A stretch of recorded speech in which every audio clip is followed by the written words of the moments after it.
जैसे जैसे वक्त गुजरता जा रहा है आप सल्लल्लाहु अलैहि वसल्लम की बताई गई क़यामत की निशानियां पूरी होती जा रही हैं और दज्जाल का वक्त करीब से करीब तर आता जा रहा है। यहां तक कि एक यहूदी रब्बी ने तो ये ऐलान भी कर दिया है कि अनकरीब दज्जाल आने वाला है। बेशक दज्जाल को दुनिया का सबसे बड़ा फितना करार दिया गया है, लेकिन यह भी हकीकत है कि सबसे बड़े फितने से पहले चंद छोटे फितने भी जाहिर होंगे, जिनको हम दज्जाल के एजेंट या पैरोकारों का नाम दें तो गलत नहीं होगा, जो तकरीबन जाहिर हो चुके हैं और इनको देखते हुए ऐसा लगता है कि आइंदा कुछ अरसे में दज्जाल अपने आप को जाहिर कर सकता है।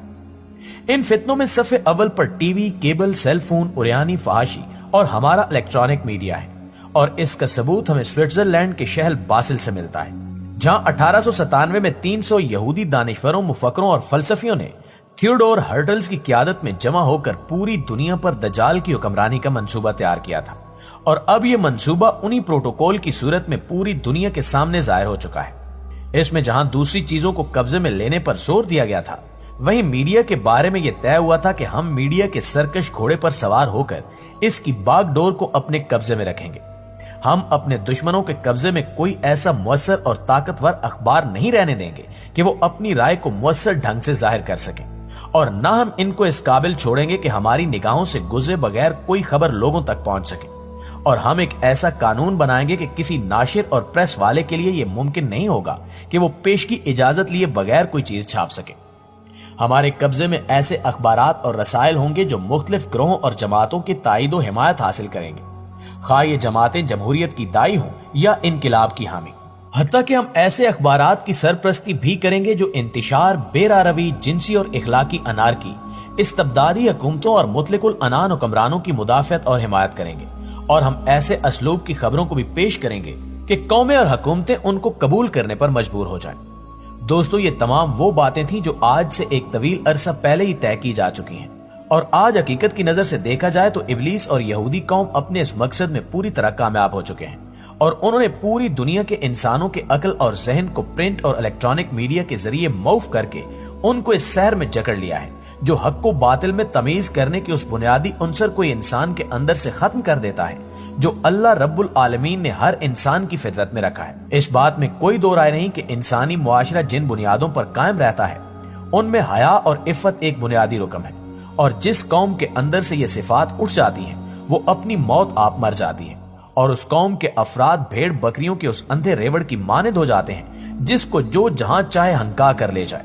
चुनांचे प्रिंट मीडिया और खासकर इलेक्ट्रॉनिक मीडिया पर तफरीह के नाम पर यहूदियों ने टेलीविजन, रेडियो, इंटरनेट और मोबाइल्स पर हयासोज और इखलाक बाख्ता मवाद पर मुश्तमिल जो तबाही और बर्बादी का सामान मुहैया किया है, उसने पूरे इंसानी मुआशरे की बुनियादें हिलाकर रख दी हैं। और मुसलमान मुआशरे की तबाही में जिस चीज ने सबसे अहम किरदार अदा किया है वो हॉलीवुड है, जिसको आज के दौर में सबसे बड़ा दजाली हथियार कहा जाए तो गलत ना होगा,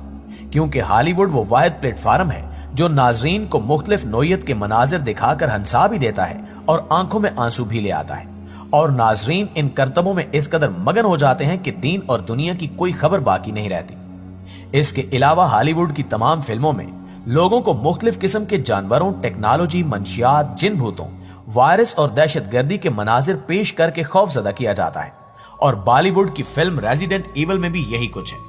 जबकि बहुत सी फिल्में ऐसी भी बन चुकी हैं और बन रही हैं जिनमें इस्लाम के खिलाफ खुल्लम खुल्ला काम किया जाता है और मुसलमानों को दहशतगर्द जाहिर करके अमरीकी फौज को हीरो दिखाया जाता है जो मुसलमानों का कत्लेआम करती है।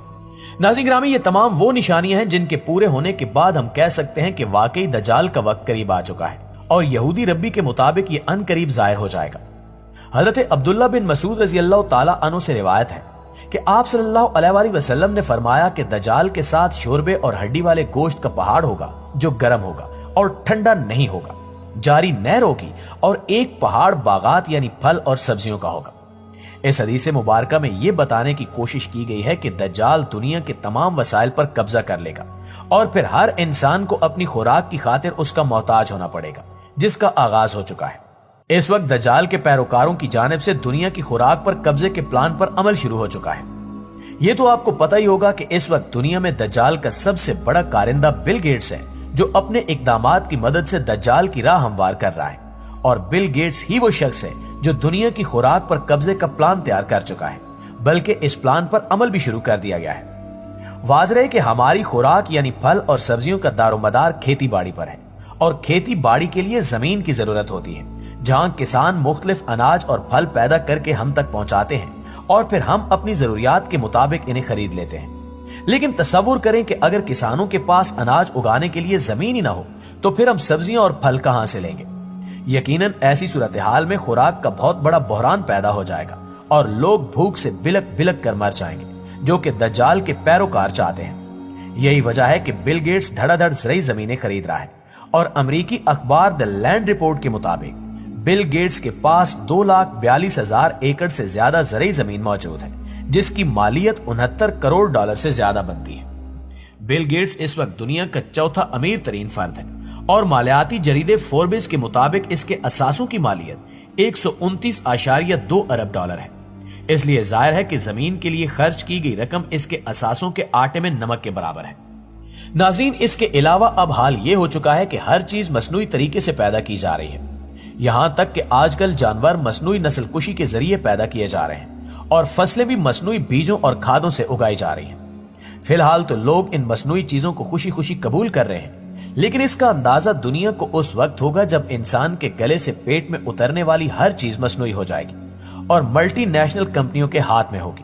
جو بھاری رشوت، دباؤ اور شیطانی ہتھ کنڈوں کے ذریعے مقامی صنعتوں کو تباہ کرنے کے لیے قدرتی دیسی خوراک کی فروخت پر پابندی لگوا دیں گی، اور پھر دجال اس کو پانی کا ایک قطرہ یا پکی پکائی روٹی کا ایک ٹکڑا بھی نہیں دے گا جو اس کے شیطانی مطالبات نہیں مانے گا۔ پانی اور غذا کو مصنوعی بنانے کی دجالی مہم اس لیے جاری ہے کہ مصنوعی چیز انہی طاقتوں کے ہاتھ میں ہوتی ہے، لہٰذا وہ جس کو چاہیں بیچیں اور جس کو نہ دیں، جبکہ قدرتی چیز قدرت کے ہاتھ میں ہوتی ہے جو پھول اور کانٹوں کا یکساں خیال رکھتی ہے۔ شہر تو شہر ہیں، اب دیہاتوں میں بھی یہ حال ہے کہ واٹر سپلائی کی سکیمیں اور ٹینک، پائپ، پن چکیاں وغیرہ NGOs لگا کر دے رہی ہیں، جو آگے چل کر ان پر اجارہ داری قائم کریں گی، اور اس طرح شہروں میں تو پانی اور خوراک کے ذخیرے ہوں گے ہی عالمی انتظامیہ کے ہاتھ میں، لیکن دوسری جانب دیہات میں بھی قدرتی پانی کسی عام آدمی کے بس میں نہیں ہوگا۔ مزے کی بات یہ ہے کہ قدرتی پانی کو مضر صحت جبکہ منرل واٹر کو صحت کے لیے مفید بتایا جاتا ہے، حالانکہ صورتحال یہ ہے کہ منرل واٹر کے ذریعے اربوں ڈالر کمانے کے ساتھ ساتھ ہماری نسل کو زنخہ بنایا جا رہا ہے۔ صرف یہی نہیں بلکہ اس جیسے بے شمار پلان پوری دنیا کے خلاف تیار کیے جا چکے ہیں جن پر عمل درآمد شروع کر دیا گیا ہے۔